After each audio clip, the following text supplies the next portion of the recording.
ಇವತ್ತಂಗು ಈ ಸುಡು ಬಿಸಿಲಿಗೆ ಈ ತರ ನಿಂಬೆ ಹಣ್ಣಿನ ಪಾನಕ ಕುಡಿತಾ ಇದ್ರೆ ಸ್ವರ್ಗ. ಮನೆ ಮಧ್ಯ ನರ್ಕ ಉಟ್ಸೋ ಮನುಷ್ಯನ್ ಇಟ್ಕೊಂಡು ಸ್ವರ್ಗದ ಬಗ್ಗೆ ಮಾತಾಡ್ತಿದ್ದೀರಲ್ಲೋ.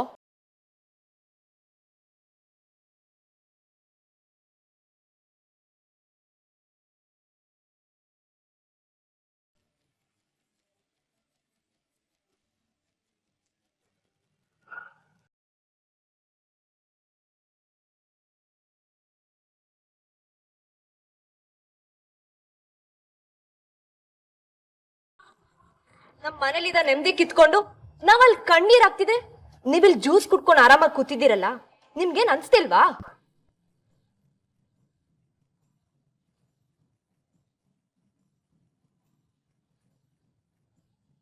ನಿಮ್ಗಳಿಗೆ ಹೃದಯ ಅಲ್ವಾ? ಅದ್ರ ಜಾಗದಲ್ಲಿ ಏನ್ ಇಟ್ಕೊಂಡ್ ಸತ್ತಿದ್ದೀರಾ?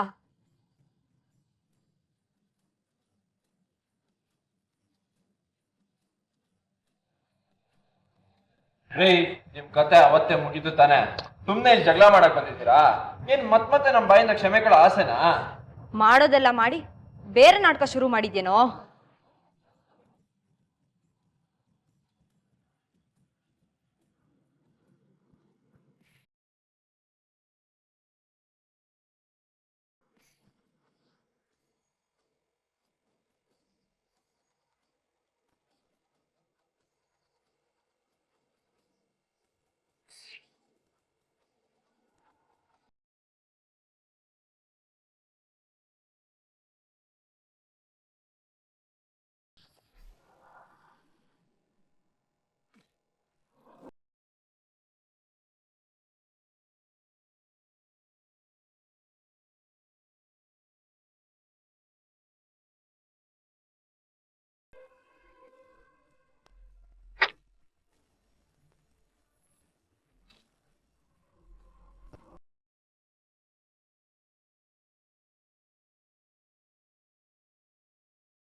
ಏನಿದು ಹುಚ್ಚಾಟ?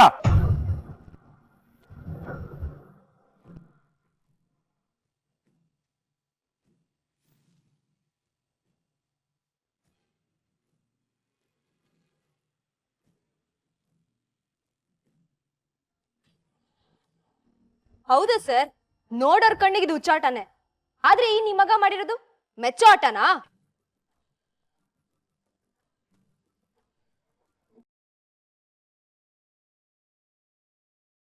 ಅವನು ಏನಮ್ಮ ಮಾಡ್ದ? ಅವತ್ತಾನೆ ಅವನ ಕರ್ಕೊಂಡು ಬಂದು ನಿಮ್ ಮನೆಯವ್ರ ಹತ್ರ ಕ್ಷಮೆ ಕೇಳಿಸಿದ್ದೀನಿ ತಾನೆ.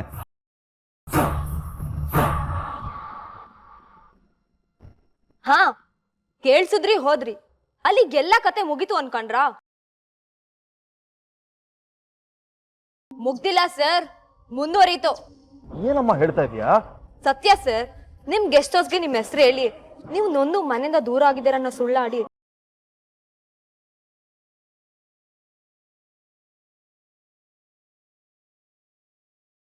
ನನ್ನ ಅಲ್ಲಿ ಕರ್ಸ್ಕೊಂಡ್ ನಿಮ್ ಮಗ ಏನ್ ಮಾಡ್ದ ಗೊತ್ತಾ ಸರ್?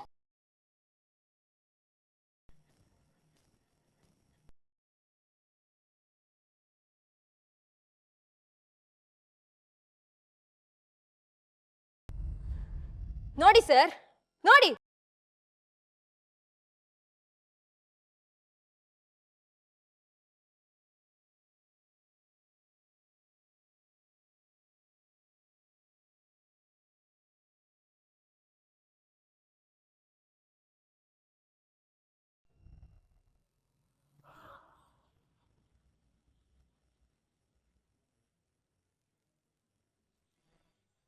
ಎಚ್ಚರ ಎಚ್ಚರ ಎಚ್ಚರ, ಮರ್ಯಾದೆಗೆ ಬಾಯ್ ಬಾಯ್ ಹೇಳಿ ಕಾಸಿನ ಕವರ್ ತಗೊಂಡು ಕಂಡವರಿಗೆ ಹಾಯ್ ಹಾಯ್ ಹೇಳೋ ಇಂಥವರಿಂದ ಎಚ್ಚರ.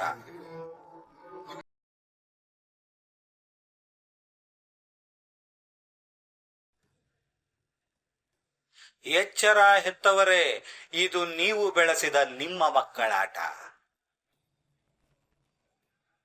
ರಾಸಲೀಲೆಗಾಗಿ ಗೆಸ್ಟ್ ಹೌಸ್ಗೆ ಹೋಗುತ್ತಿರುವ ಬೆಸ್ಟ್ ಹುಡುಗಿಯ ಡೀಸೆಂಟ್ ಅವತಾರ. ಕದ್ದು ಮುಚ್ಚಿ ನಡೆಯುವ ಕಳ್ಳಾಟದ ಕುಚ್ಚು ಕುಚ್ಚು ಕಹಾನಿ.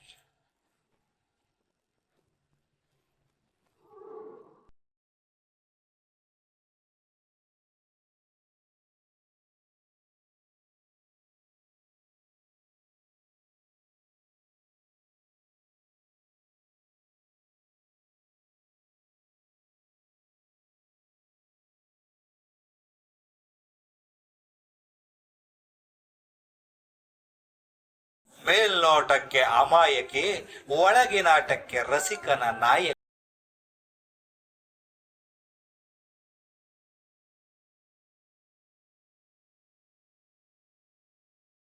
ಇದು ಪ್ಯಾರ್ ಕಹಾನಿ. ಎಚ್ಚರ ಎಚ್ಚರ ಎಚ್ಚರ.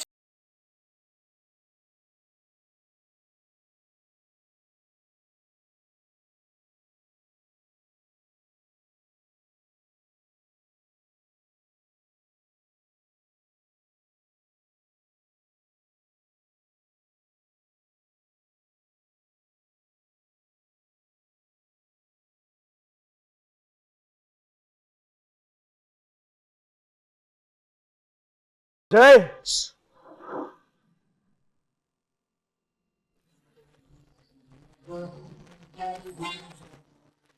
ಅವನ್ನ ಬಾಯಕ್ ಮುಂಚೆ ಅವನ ಕೆಟ್ಟದಲ್ಲಿ ನಡೆಸ್ತೋರನ್ನ ವಿಚಾರಿಸಿ ಸರ್. ಅವಳು ಅಂದ್ರ ನಿಮ್ ಶ್ರೀಮತಿ, ದಿ ಗ್ರೇಟ್ ಭಾನುಮತಿ.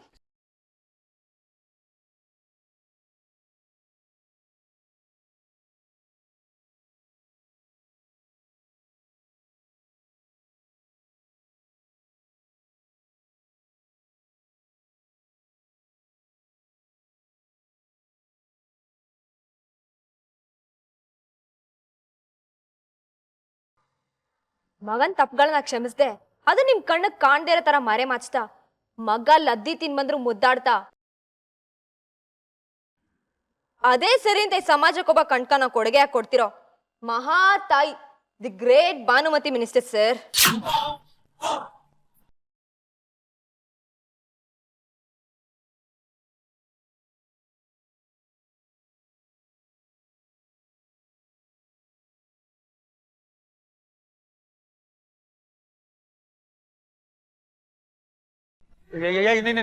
ನಾಲ್ಕು ಬಿಗಿಡ್ದು ಮಾತಾಡ್. ನೀನು ನನ್ನ ತಂಗಿಮನ ಏನಂತ ಅಂದ್ಕೊಂಡಿದ್ದೆ ನೀನು?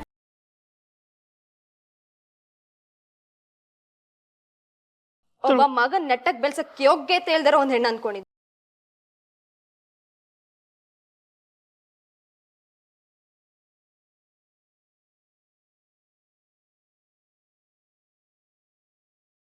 ಮಗನ್ ತಪ್ಪದಾರಿಲ್ ನಿಂತು ಗ್ರೀನ್ ಸಿಗ್ನಲ್ ತೋರಿಸ್ತಿರೋ ಡೇಂಜರ್ ಮಹಿಳೆ ಅನ್ಕೊಂಡಿದ್ದೀನಿ ಮಿನಿಸ್ಟರ್ ಸರ್.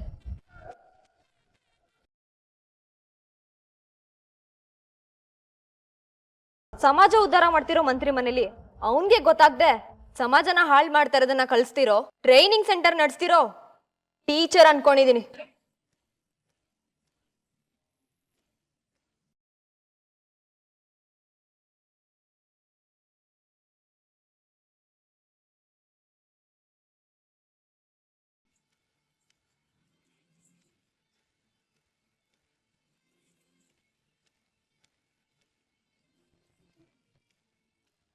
ತಾಯಿ ಅಂತೆ ತಾಯಿ, ಲೇ ಇಂಥ ಮಗ ಹಾಳಾದ್ರೆ ಇಡೀ ಕುಟುಂಬ ಹಾಳಾಗತ್ತೆ.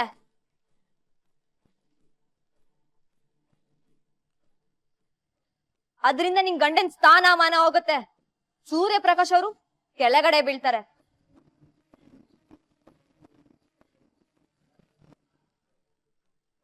ಅವ್ರು ಬಿದ್ದಾಗ ನೀನು ಬೀಳ್ತೀಯ ಅನ್ನೋ ಪ್ರಜ್ಞೆ ಅಲ್ವಾ ನಿನಗೆ?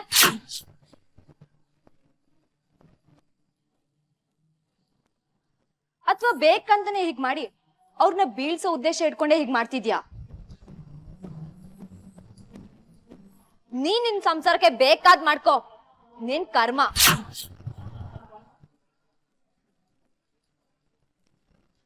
ಆದ್ರೆ ನಿನ್ನಿಂದ, ನೀನ್ ತಯಾರು ಮಾಡಿರೋ ರಾಕ್ಷಸನಿಂದ ನಮ್ ಇಡೀ ಕುಟುಂಬ ಹಾಳಾಗಿದೆ.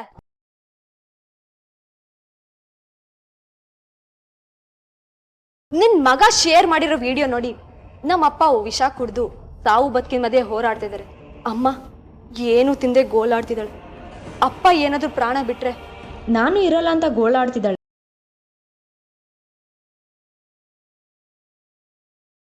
ಆದ್ರೆ ಇದೆಲ್ಲ ಮಾಡಿ ನಿನ್ ಮಗಂಗೆ ಸ್ವರ್ಗ ಸುಖ ಸಿಗ್ತಾ ಇದೆ.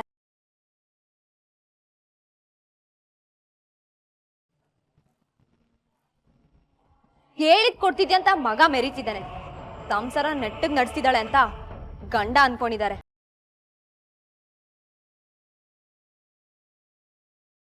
ಇದ್ರ ಮಧ್ಯೆ ವಿಷ ಅರಿತಿರೋಳ್ ನೀನು, ನಿನ್ನಿಂದ ಹಾಳಾಗ್ತಿರೋ ಅವನು.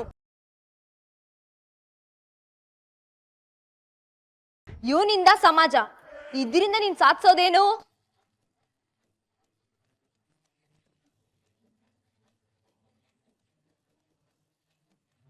ನೋಡು, ಮರ್ಯಾದೆ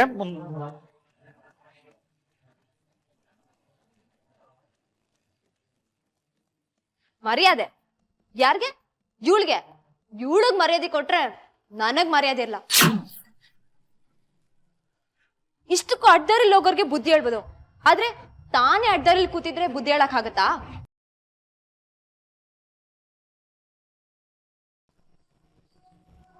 ಬಾಂಬ್ ಹಾಕೋ ಬುದ್ಧಿ ವಿಜಯ್ಗಿದೆ, ಅವನಿಗೆ ಸರಿಯಾದ ಶಿಕ್ಷೆ ಆಗ್ಬೇಕು. ಈ ಜೀವಂತ ಬಾಂಬ್ನ ತಯಾರು ಮಾಡಿರೋಳ್ಗೆ ಇನ್ಯಾವ ಶಿಕ್ಷೆ ಕೊಡ್ಬೇಕು?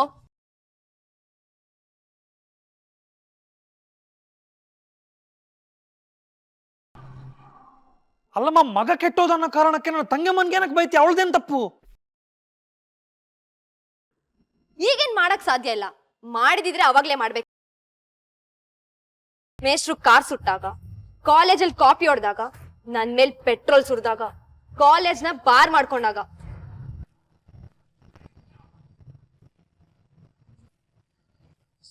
ರಿಪೇರಿಗೆ ಜಾಗ ಸಿಗ್ತಾ ಹೋಗುತ್ತೆ. ಆದ್ರೆ ರಿಪೇರಿ ಮಾಡೋನ್ಗೆ ಬುದ್ಧಿ ಇಲ್ದಾಗ್ಲೆ ಇವನಂತ ನೀಚ್ನಿಂದ ನಮ್ಮಂತ ಫ್ಯಾಮಿಲಿಗಳ ಹಾಳಾಗೋದು. ಗೀತಾ, ನೀನು ಹೇಳಿದ್ದು ನನ್ಗೆ ಅರ್ಥ ಆಯ್ತು.